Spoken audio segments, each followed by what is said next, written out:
Hello everyone, have a nice day. Today we're going to follow James at the exact moment his secret life collapses when his father finally discovers he's been spying and coldly sends dangerous men in black to hunt him down. We'll walk with James through dark alleys, smoky restaurants, and a lonely abandoned house at the edge of the forest as he's forced to choose between fear and courage. If you find this story interesting, don't forget to subscribe to the channel so you don't miss the next videos. James hit the wall before he even knew he was moving. The alley was shorter than he'd thought, 4, maybe 5 steps from the corner to the dead end. Nowhere to run. Nowhere to melt back into the city like a shadow.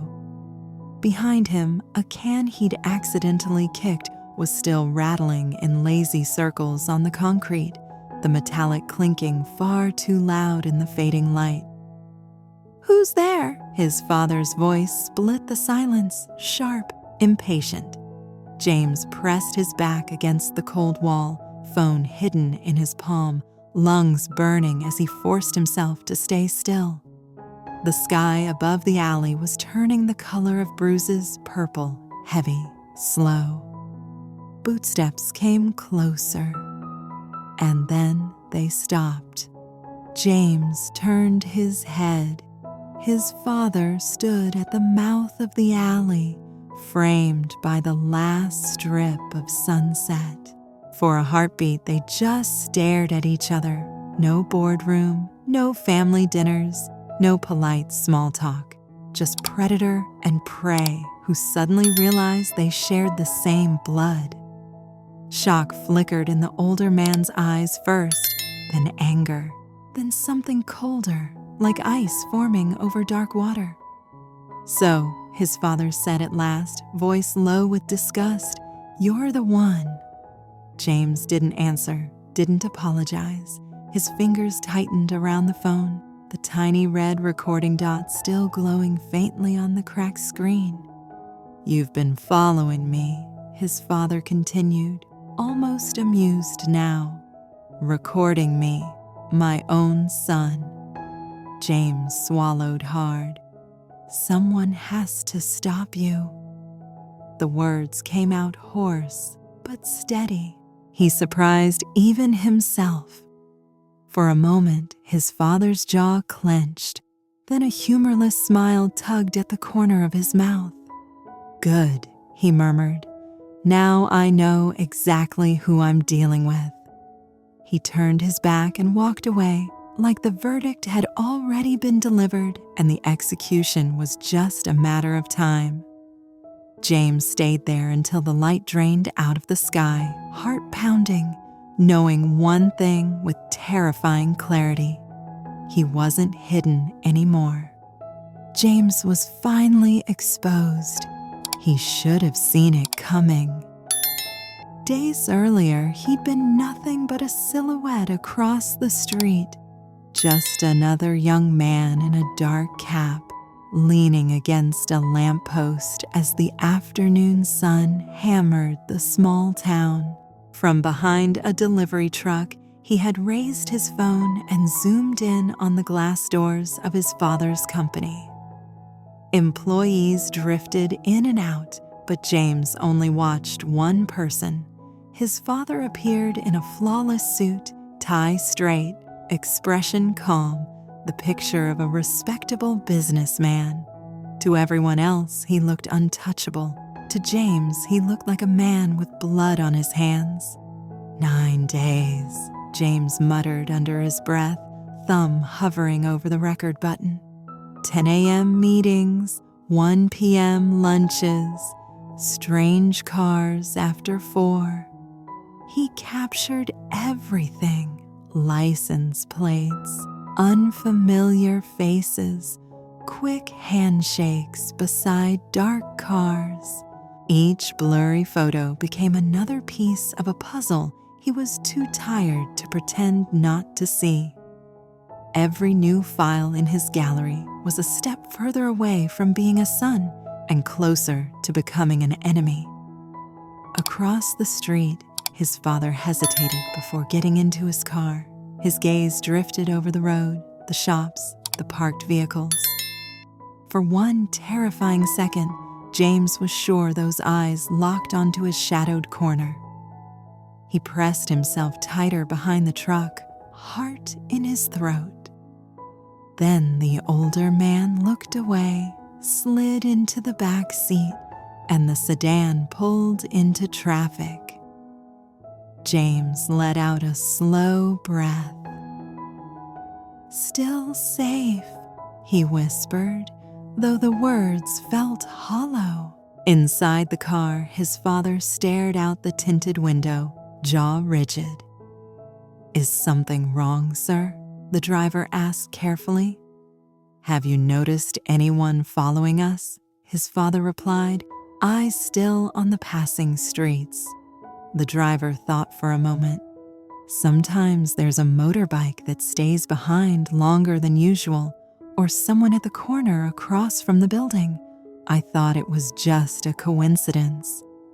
"Coincidence?" his father repeated quietly, as if the word offended him. "From now on, pay attention. I don't like being watched." The rest of the ride sank into a heavy silence. By the time the alley confrontation happened, his father had already made up his mind. That night, in the back corner of a smoky restaurant, the air tasted like stale beer and anger. Voices in the front were loud, but at the rear table, everything was tight and controlled. James's father sat with a glass in his hand, barely touched. Across from him, two men in black leaned over the table, leather jackets, dark jeans, ink on their hands and necks. One bore a thick scar running from brow to cheek. The other kept cracking his fingers, one knuckle at a time, like he was warming up. On the table between them, a phone screen glowed with a familiar face. James, cap pulled low, eyes hard. "You're sure it's him?" the scarred man asked. "I saw him myself," James's father replied, every word clipped.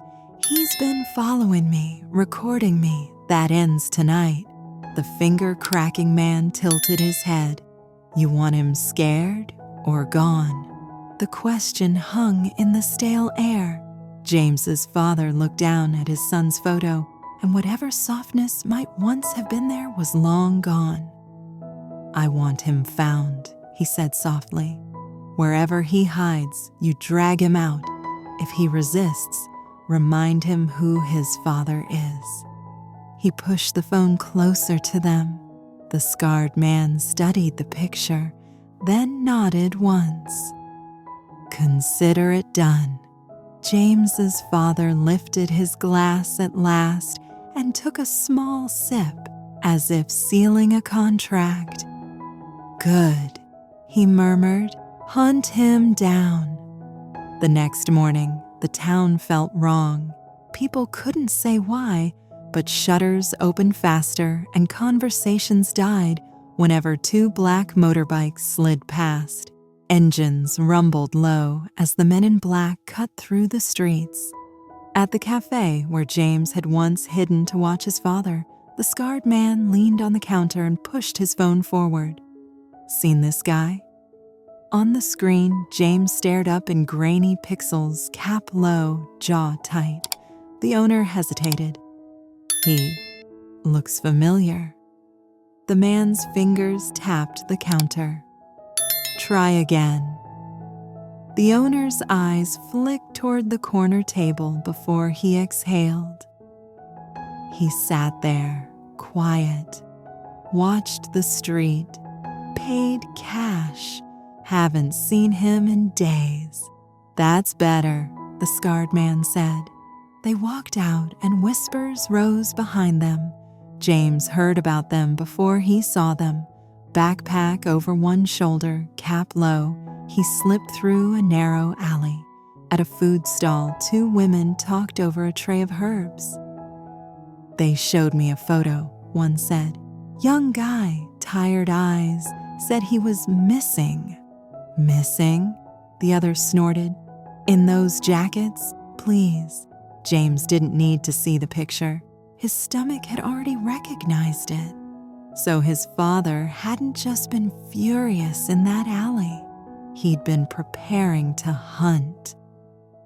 That's the only way he knows how to care, James thought. Control, threaten, send wolves. He kept walking, taking smaller streets until the town thinned out. Houses gave way to fields, then to the line of trees, dark and familiar. For days, he'd been sleeping in an abandoned structure near the forest edge. Half shed, half house. Cracked windows, a leaky roof, a door that stuck in humid weather. Not home, but far from his father's glass towers. At night, when crickets drowned everything else, he would lie awake and think of Diep the way she'd looked at him before everything fell apart. The anger in her eyes when he vanished. If she saw him now, running from his own blood, would she still reach for him or walk away? He had no answer, only the fear that if his father caught him first, she might never get to choose. He quickened his pace along the dusty road toward the trees. Then he stopped. Two black motorbikes were parked by a tiny roadside shop ahead. James slid behind a parked truck, breath cutting short. The men in black stepped out with water bottles, the scarred one holding his phone out to the owner. "Look again," he said. The owner squinted, then slowly lifted a hand, pointing straight down the dirt path James used every night, the path to the house. James saw their shoulders tighten. The finger-cracking man snapped his bottle cap back on and stared toward the tree line. "Found you," he murmured. By the time the sun slipped behind the trees, the forest edge was too quiet. Inside the abandoned house, James's hands moved quickly. A few clothes, his charger, the notebook of dates and names, a bottle of water. Each item landed in his backpack. His fingers still shook. He checked the cracked window. No lights, no engines, just trees and the pale strip of road. Maybe I still have time. He swung the bag over his shoulder and crossed the creaking floor toward the door, every step loud in the silence. He reached for the rusty knob. Outside, dry leaves crunched under heavy boots. Two shadows slid across the threshold. From the other side, a gloved hand closed over the same handle. At the exact moment James's fingers tightened on it from within. James đã bí mật thu thập bằng chứng chống lại người cha quyền lực của mình, ẩn mình ngay trước mắt mọi người là sau chiếc mũ lưỡi chai, chiếc điện thoại và những góc khuất yên tĩnh khắp thị trấn.